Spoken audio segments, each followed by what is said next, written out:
Okay, everybody, we're going to talk about how to attack a zone defense. In seventh grade, we can face any defense at any time of the game, a full court press, man to man, or a half court zone. Our offense at this time of season we're introducing when we play against a zone defense is called Fortnite, like the video game. We call it Fortnite because Fortnite sounds a little bit like the number 14, 1 4, and that's how our offensive alignment is going to begin at the start of each possession. Before we talk through the basic mechanics of Fortnite, I want to come here to my side screen and remind you that most of the time when we are in a half court offensive set, we really want to stress spacing. We don't want to have people on top of each other. We don't want to be standing around. Remember, we are always trying to either handle the ball or do one of three things. We're trying to screen or set a pick. We want to post up or we want to make a cut to get open. In both our man offense, which is called Stanford, and in Fortnite, we want to attack from a 1-3-1 set, in which we have our point guard here labeled as a 1 on top. We have wings, and these three guys are interchanging a lot. And then we want to have a high post, or a 4-man, at the top of the key, but also interchangeable with the 5-man, who's more often down on the baseline trying to post up on the block. And then we could move the ball around. We could do all kinds of things with back cuts, back screens, and ball reversals. So if we are facing a zone defense, there's a pretty good likelihood that we'll face a 2-3, probably the most common zone defense at middle school basketball level. So here on this board, I have marked out the defenders with the letter D. So here, guys, we have a defender on top, another defender on top. That's the 2. And on the bottom, we have one defender underneath the hoop, and then we have 2 protecting the wings along the baseline. So it's a 2-3 defense. In a zone defense, you always use the number of the number of players closest to midcourt first. So 2 and 3. If it's a 3-2 defense, we'd have defender, defender, defender, defender, defender. Fortnite, or a 1-4 offense, is going to be an offense that is going to try to get into a kind of a 1-3-1 set after we initiate the offense. But when the point guard is bringing the ball up, we want to line up across the free throw line like this. Wings on the perimeter, free throw line extended, and posts at the elbows right here. If it's a 2-3, we want to almost see if we can do, before anything else, a little post-up action here. If we can get the ball on the inside leverage of those defenders, we've got a nice, easy drive to the hoop. We can also, if we're setting legal screens, seal on these defenders right here and provide a nice, easy alley for the point guard to attack, and the wings then can cut from the side. In all likelihood, however, these defenders are going to come up and they're going to try to put at least a little bit of pressure on the 1-man, the point guard. So we want to initiate this offense with a pass over here to the wing. When the ball goes to that wing, one of the first and easiest things we want to try to do is see if we can get a dive from this post right here all the way from the elbow to the strong side block, the near block right here, to see if he can get in between these defenders. The ball goes in there from the wing to that post who's made a diagonal cut. From there, he can work the ball back around, but we really want to see if we can get a nice quick layup right there. If that's not open, we start to think about how we're going to attack from the perimeter. In a 2-3 defense, there are open spots for us to shoot here, here, and here, because this is a place on the offensive court where the defenders are in conflict. Who is going to come out and guard the wing if the ball comes down a little bit further? We can put these defenders in conflict. Who's going to come out there? When we're in our zone defense, we have a plan for that. We'll talk about that, but they may not. And if we get shots here open, we'll take them. We have good three-point shooters up and down our roster, and we want to see if we can get those shots here, here, and here. If those are not open, then we see if we can get the ball swinging swing back and forth among these guards, and then have our post players in that 1-3-1 set.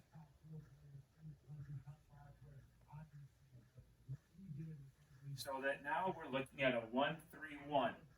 What we would really love to do ultimately is work our offense through the high post, so that when these defenders come out to defend the ones or the wings, that ball can go right there. We want this post player to almost post up this defender if he gets there, because if he gets the ball there, our wings can back cut, he can post high-low, he can pass the ball down to the low post, or he can reverse it. Ultimately, what we want to do in Fortnite is stay in that kind of 1-3-1 alignment, and then catch defenders napping to shoot three-pointers and back cuts. But continue to be patient and then attack the offensive glass. We've said ourselves, if we're playing a zone defense, it's not always easy to know who to box out. And the same is true of our opponents. If they're in a 2-3 and this guy, the point guard, shoots a three-pointer, we want these guys going to the offensive glass being ready. The point guard can go back and play a little defense, but we see the opportunity to get multiple shots against the zone defense and to be patient and to really get some open three-pointers. So that's the basics of Fortnite, going from a 1-4 into a 1-3-1, working the ball patiently around the perimeter, trying to get high post touches and, if possible, low post touches. So we want our post players, as the ball goes wing to wing, to come to those places right there. Come to the near wing, and continue to work the ball around. Reversing can be such a big deal too, especially if we have a post player right here and he tries to post up and this defender will not let him catch the pass from this side because this defender is staying on this side into the basket. When we reverse it, we can get the ball to him and he's got his man sealed.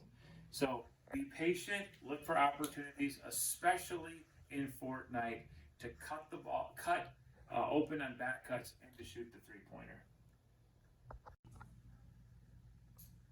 Okay, so let's talk about Stanford. Stanford is our primary offense to run against a man-to-man defense. Now, we're going to continue to tell you what we've said from the beginning of the season, that we want to be a team that gets out and runs. If there's a missed shot, if there's a steal, sometimes even on a made basket where we get scored on, we want to get the ball outlet quickly to a point guard or a ball handler, get the ball in the middle of the court and run. We want to try to get a numbers game and not let the defense match up against us. See how many points we can get off fast breaks. That's how we're going to make a lot of our dough in the game. But sometimes we don't have that opportunity. Sometimes the defense scores and they get back. Sometimes it's a timeout or the ball's going out of bounds across the end line and we're bringing it up. So the defense has an opportunity to get set up in a man-to-man against our offense. When that's the case, we are going to typically call out Stanford. Let's start here on the A side of our whiteboard. In a minute, we'll go to the B side. But just a reminder how, as in Fortnite, we want to continue to have spacing and alignment that looks like a 1-3-1 offense. Point guard on top, two wings on the sides who can attack from there, and then a high post and a low post. That's how we think that moving the ball around, we can get lots of good shots and be able to put the most pressure on the defense. But here's how we'll set up in Stanford. We have our one man here, that's our point guard. We have our posts beginning at the elbows, probably just on the outside of the elbows typically. And then we begin with our wings on the baseline on the low blocks. That's where they start. So the point guard comes out, he calls out Stanford. The first thing that happens is our posts are going to travel down here and they are going to set screens on the wing defenders so that the wingmen then can come out here. The wings can pop out. As we've said before, the Stanford is an opportunity for you to read how your defender is playing you. If your defender is overplaying that outside a whole bunch of times and they start to cheat out there to try to beat the ball out there, post player is going to set a screen on this side so the wing can come right here to the middle. and be wide open because the defender got lazy. But let's assume the defender is properly playing straight up. The ball comes out here to one of these wings. The point guard is going to pass it here. Our posts, who have gone down to the low block, both of them, are now going to get into that 1-3-1 setup where we have a high post and a low post. And to show that, we go to this screen. What happens is this post, if the ball goes here to this wing, this post player is going to travel diagonally up to the ball side as we have over here. So the ball is now at this wing, and here's where our wing has lots of opportunities for decisions. This point guard, after he's passed it, he's actually going to come and he's going to set a screen for this wing. So this wing then will become the player at the top of the key. And every time the pass is made by a perimeter player, you want to go and set a screen to the other side. Okay? So now the ball's at this wing. This guy has lots of options. He has a post player posting up here. He has a post player posting up here. He can continue to reverse the ball this way. And when that happens, again, we want our post players to slide across here to be available for those passes and to post up on the block. But what we also have are tons of opportunities for setting both ball screens and screens away. So for instance, if the ball does come to this particular wing, the post player tries to post up here at the high post, he can't get the ball. What does he do? He can come all the way out here and set a screen for this wing, so this wing can cut down the middle that way. Another thing that can happen is we can have a high post, low post exchange of screens, in which the posts are right here. This post, for instance, can come up and he can set a screen on the high post man, so then the high post man can cut down there and get to the ball. There's all kinds of different things you can do in Stanford, including at some point we can just start here with something like a double high ball screen too, where if we call that out, double high or something like that, instead of the post even going down here, we can have the post set a double screen on our point guard, and then the point guard can go left or right to initiate an offense that way by looking for one of the wings inside, since we've got the big men cleared out. Now, the other wrinkle that we have mentioned in Stanford is simply called thumbs down, where when the point guard is coming up, he calls out Stanford. This is the only thing we're going to suggest is different, is instead of the posts going down to set the screen for the wings, when it's Stanford like this, thumb down, when our point guard calls that, because the coach says that, then the wings are actually going to come up themselves, and they're going to set screens on the post defenders. And then we have an opportunity for a lob, especially if there's a switch there where a wing defender is trying to guard one of our big men.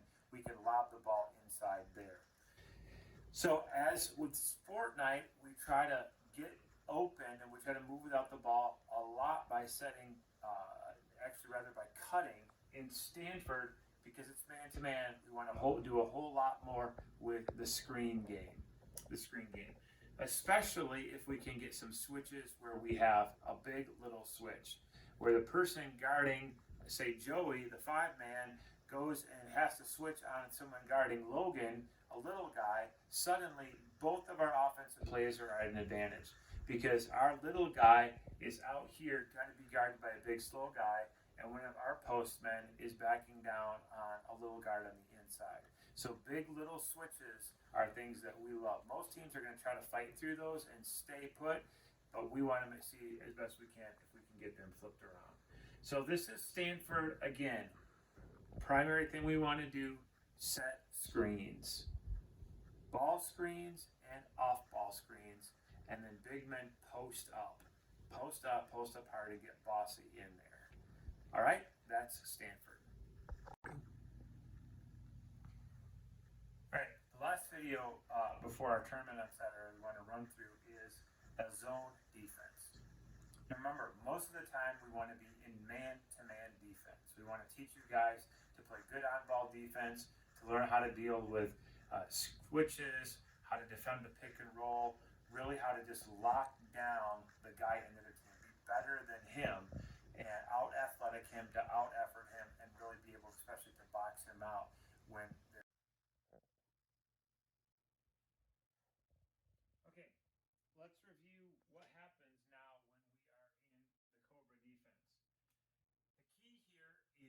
our Viper position.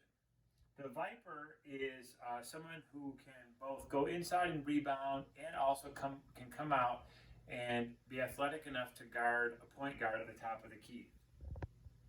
When the other team comes up the court and looks to set up their zone offense, what they're going to see from us is something that looks like a 3-2 or even maybe something like a 1-2-2. And the person picking up the point guard right here and protecting the top of the key three-point shot is our Viper.